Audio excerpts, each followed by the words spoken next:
Hello, hello, beautiful listener. My name is AP Mobley, and I'm your host here at the Myths and Folktales and Fairy Tales podcast.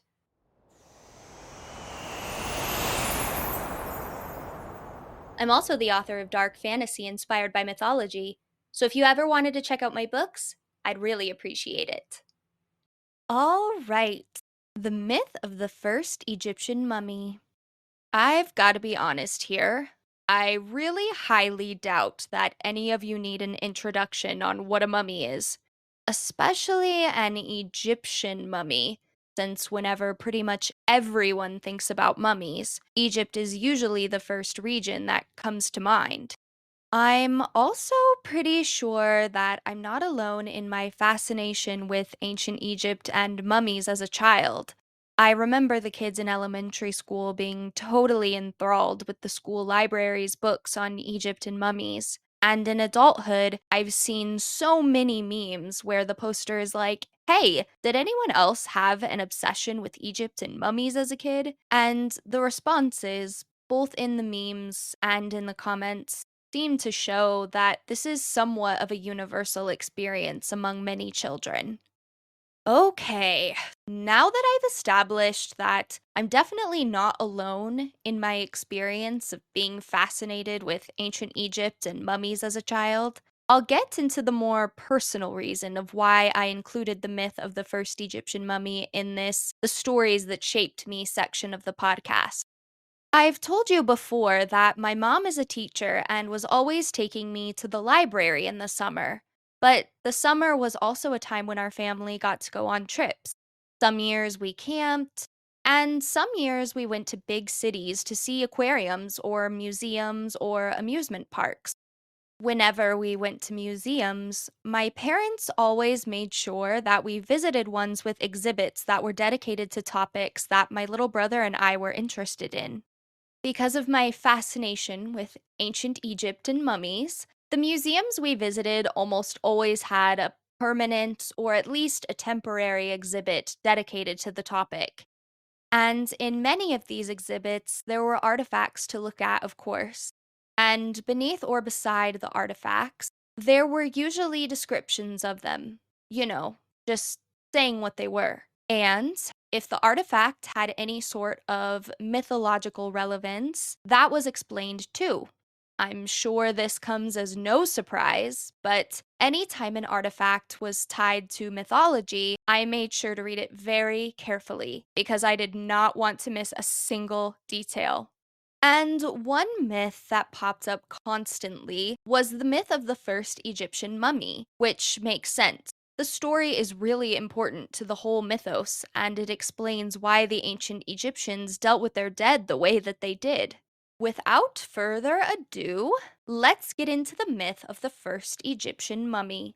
I apologize in advance for any names that I might horribly mispronounce. Our story begins with Geb and Nut. Geb is the Egyptian god of the earth, and Nut is the Egyptian goddess of the sky. These two deities have several children together, four of which are important to today's story. There's Osiris, a god of fertility and agriculture, Isis, a goddess of magic and healing, Nephthys, a goddess of the night, and Set, a god of war and chaos. Eventually, Osiris is made the king of Egypt, of both the divine and earthly realms, because he's the oldest. Also, this is pretty weird for us modern folk, but it's common in mythology, and from what I understand, it was common among royalty back in the day as well. But here goes.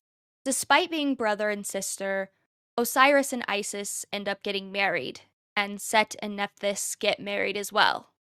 You would think that all would be well. We've got the children of these powerful deities all married and working together for the Egyptian people. But Set actually grows incredibly jealous of Osiris, so he devises a plan to kill him. Yes, it does appear that Egyptian gods can be killed. So I think that's kind of an interesting detail since it seems to vary from pantheon to pantheon. Anyway, In some versions of the story, Set turns into a monster and kills Osiris. In other versions of the story, he tricks Osiris during a banquet. He crafts a chest that has Osiris's exact measurements. And during the banquet I mentioned, he says that anyone who can fit in the chest can have it. Osiris, thinking this is just a silly game, lays down in the chest. Obviously, he fits perfectly because Set designed it that way. And Set slams the lid shut, locks Osiris in the chest, and throws it into the Nile River. In the versions of the story where Set disguises himself as a monster and kills Osiris, he immediately dismembers Osiris's body and spreads the pieces of the body all across Egypt. In the versions of the story where Osiris is locked in the chest, Isis goes looking for the chest because she wants to retrieve his body. But Set doesn't want her to find the body, so he hunts it down and then dismembers it and spreads it across Egypt. With Osiris gone, Set takes over as the king of Egypt.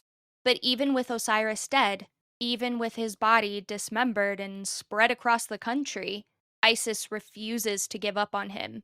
She loves him way too much. And Nephthys, Set's wife, is sympathetic toward Isis because she sees how much the loss of Osiris has affected Isis. Together, Isis and Nephthys go out in search of the pieces of Osiris's body. Eventually, Isis manages to recover Osiris's body. In some versions of the story, she finds all of him, but in other versions of the story, she finds all of him except for his penis, which was eaten by a fish. In the versions where he lost that body part, Isis makes him a new one using magic. She also puts him back together, and Anubis, that super iconic death god with the jackal's head, embalms and wraps Osiris. And Isis uses more magic on Osiris, resurrecting him and making him the first Egyptian mummy. However, he can't return to being king of Egypt, so he becomes the god of the underworld. He and Isis conceive a child, Horus, and Horus eventually goes on to avenge his father's murder and becomes the rightful king of Egypt. But that's a story for another day. So, yes, Osiris died, but for the Egyptians, death was not the end. There was hope that life would continue, even if it was in another realm. Before I go, I thought I'd let you know that if you're interested in reading my newsletter exclusive novella, Wrath of Persephone, the link to download it is in this episode's description. If you want more myths, folktales, and fairy tales, I've also included the link to my myths, folktales, and fairy tales blog in the description. Thank you so much for listening, and stay tuned for the fourth story that shaped me, Hans Christian Andersen's The Little Mermaid. I'll see you next time.